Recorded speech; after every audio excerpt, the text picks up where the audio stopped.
If Britain is a colony of the papacy, that would mean that all the countries and islands that were colonized by the British are not only under the control of Britain, but under the control of the papacy.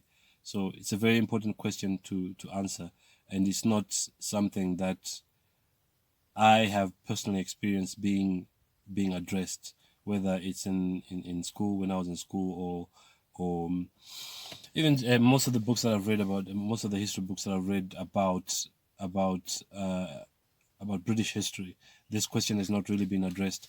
But excuse me, by connecting the dots and getting these puzzle pieces, I've managed to understand, to get to gain the knowledge that indeed, yes, Britain is a colony of the papacy, and um, not only are her colonies, or they say nowadays former colonies, like especially African countries that were under the rule of Britain, they'll say they're former colonies. No, they're not. They're still colonies of Britain. That these countries, these colonies are not only under the control of Britain, but they're under the control of the papacy. And I'm going to give you some evidence to prove all this. Okay. So when we go to the year 1205, we find that when the Archbishop of Canterbury, Hubert Walter, died on 13 July 1205, King John obviously being the King of England, he was also known as King John, or John Lackland, because of the fact that he lost some territory to France. Because remember that what we know now, what some parts of France were actually parts of England in the past. Okay, so that's why he was known as John Lackland. So this King John became involved in a dispute with Pope Innocent the Third, who wasn't really innocent. Innocent the Third was actually involved in persecuting the Waldenses and Albigenses and other Christians. The Canterbury Cathedral chapter claimed the sole right to elect Hubert's successor, the one who had died, and favoured Reginald, a candidate out of their midst.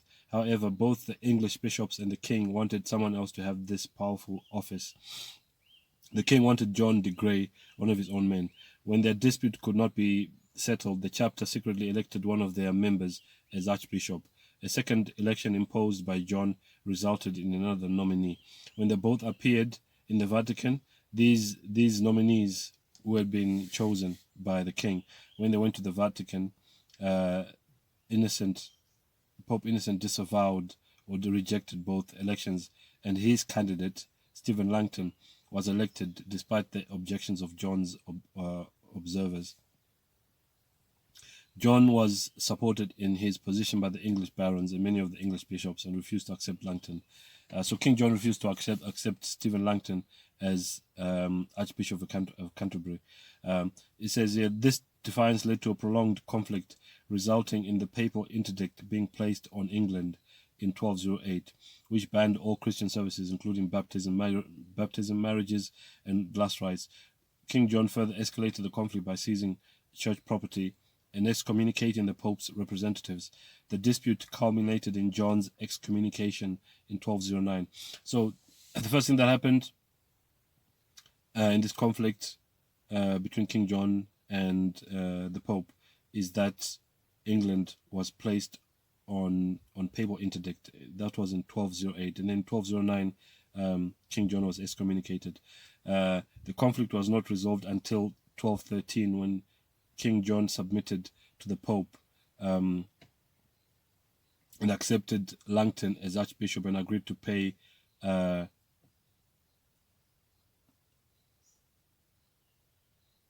compensation to the church. As part of this submission, John formally surrendered the kingdom. As part of this submission, John formally surrendered the kingdom of England to the Pope as a feudal fief, promising an annual payment of 1,000 marks, thereby becoming a vassal of the papacy. So King John actually handed over the England to the papacy. One man did this on behalf of a whole country. And we'll see that this later on led to to conflict between him and the barons of England. So a very important point is that when King John handed over England to the papacy, there's no way where this was ever rescinded. Okay, when the papacy accepted the surrender of England to the Pope, they never gave up England as being their fief, like it says here, or their vassal. So after settling his dispute with the papacy, John turned his attention back to France. He wanted to go and fight with France again to, to regain the land that he was losing.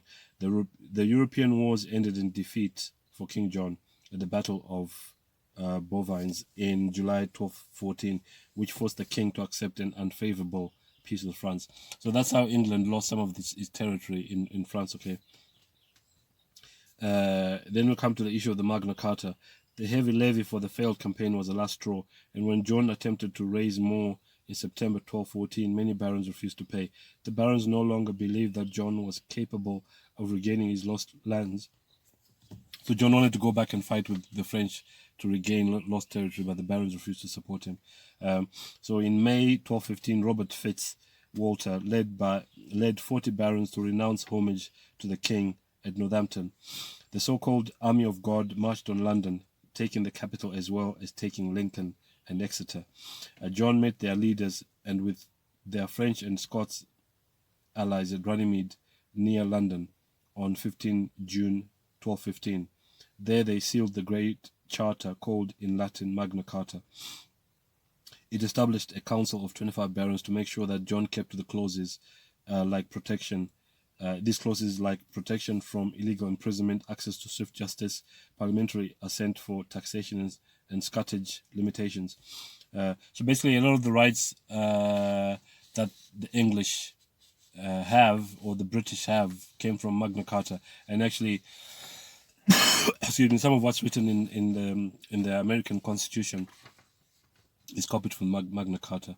From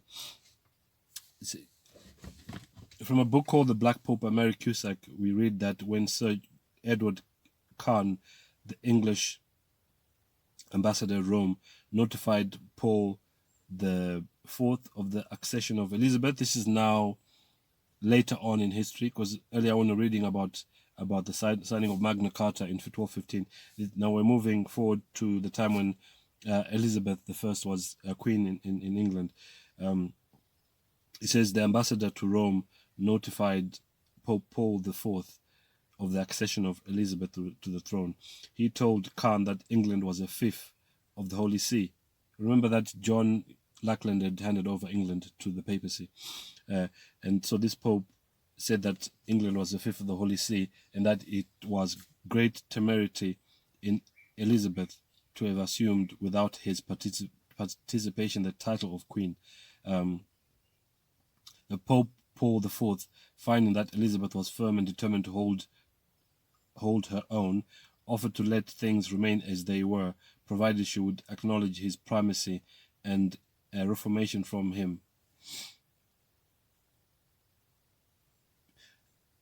Pius IV, his successor, proffered the same conditions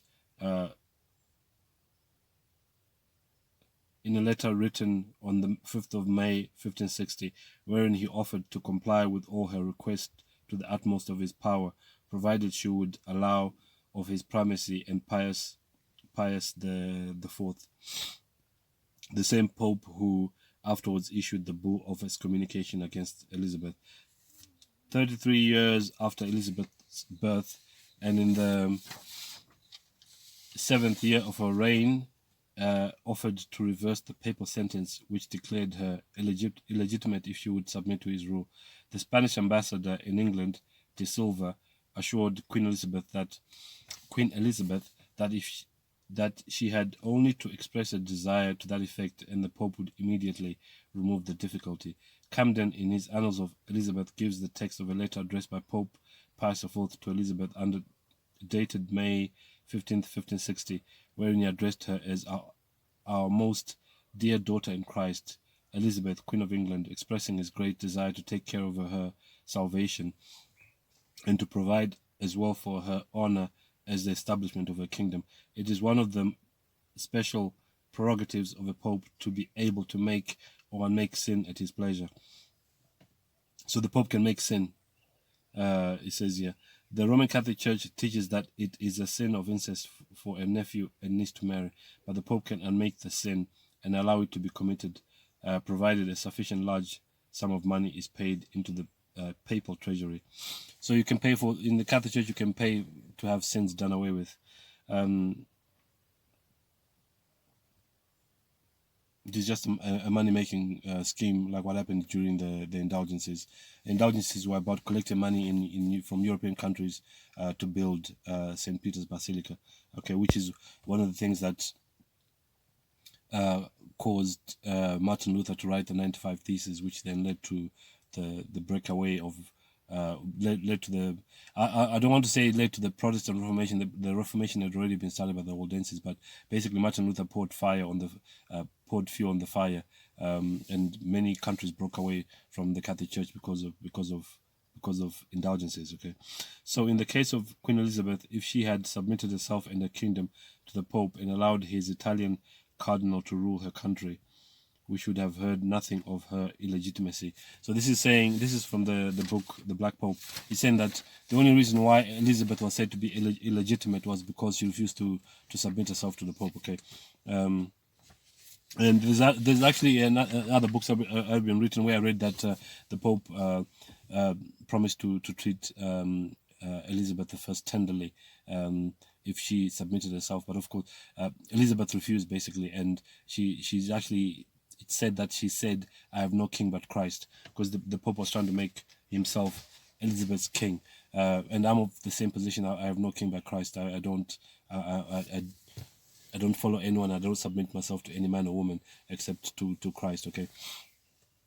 So in answer to the question, once again, is Britain a colony of the papacy? The answer is yes, because Britain or England specifically, which obviously nowadays you have the Union of England, Northern Ireland, Wales, and Scotland.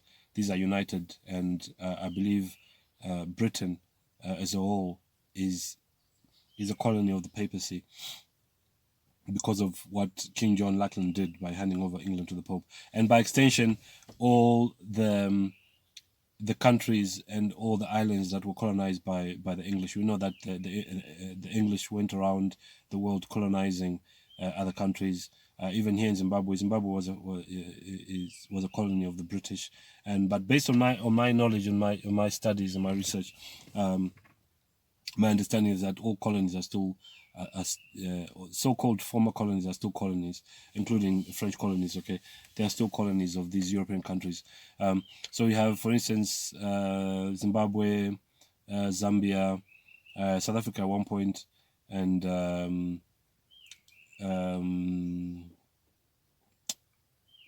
which other countries?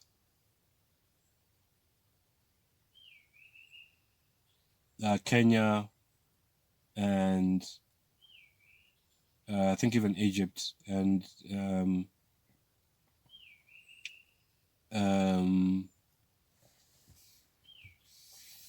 Gibraltar, the Falkland Islands, and many other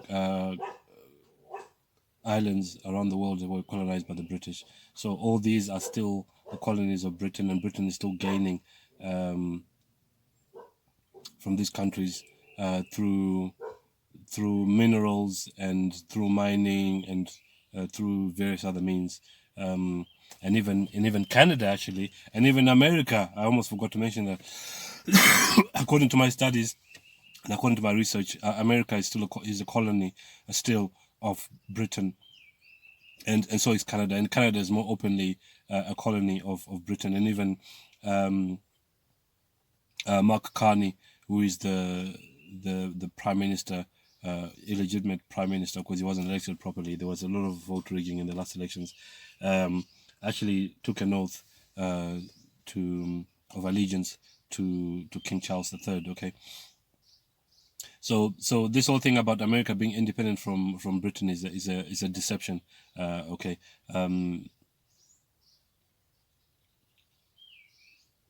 I think I explained in one of my videos why it was made to look like America had freed itself from Britain. It, but I won't get in. I won't get into that right now. You just have to understand that America was being set up to be,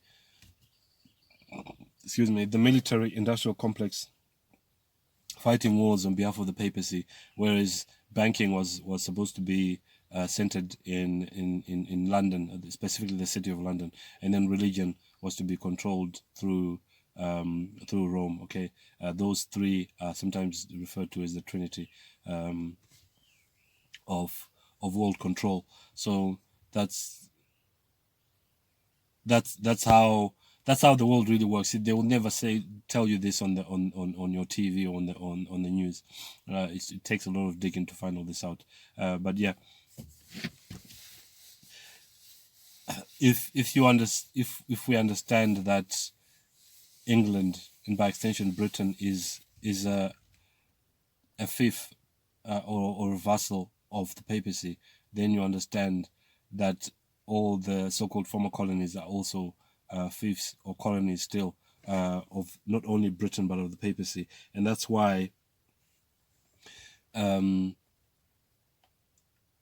all these countries and all these colonies are not allowed to be truly independent, and there's always seems to be a backwardness in African countries especially, and the citizens don't truly enjoy freedom, and even criticizing the president of an African country can lead to a citizen or citizens being jailed, even though they say that there's freedom of speech, and even when elections are coming up, they'll say that you can vote for whoever you want, but there's always seems to be. Right now, just in Tanzania, a few weeks ago, they had elections which turned out to be very bloody, and they said that thousands of Tanzanians were killed, and they were so quick to swear in this female president of theirs, this Muslim president of theirs, who took over after Magufuli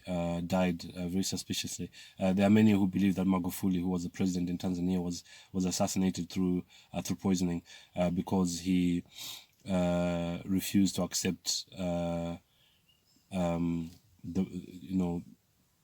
he didn't believe in the PCR test because he proved that they were fraudulent, that they tested positive for everything, including grease and papaya and goats and stuff, and when tested on goats, and he didn't want his citizens to take the poke, and that's why he was removed. So this woman who took over after Magufuli, she's the one who contested the elections as president, and they say that she won, and she was sworn in very swiftly. But there are many Tanzanians who have been killed. They said that in the thousands, but the media is not exposing this because, of course, the media is controlled, so I was just talking about how it said that Africans are free to elect whoever they want, but when the elections come around and they seem to have voted the wrong way, it always seems to result in violence. So that's why all this stuff happens. You need to understand that the Britain is still in control of all these so-called former colonies. Okay.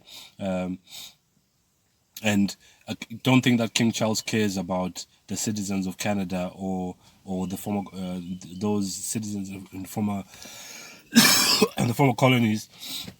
He doesn't care. It's actually, all this is happening by design, and it's with his approval. And also the other thing is that it said that the kings and queens of England are basically figureheads and they have no power. That is not true. They do have power, but they are still under the authority of the papacy. Okay, that's why actually I almost forgot. Recently, King Charles and his wife Camilla met with Pope Leo. And you might have noticed that King Charles and his wife were dressed in black.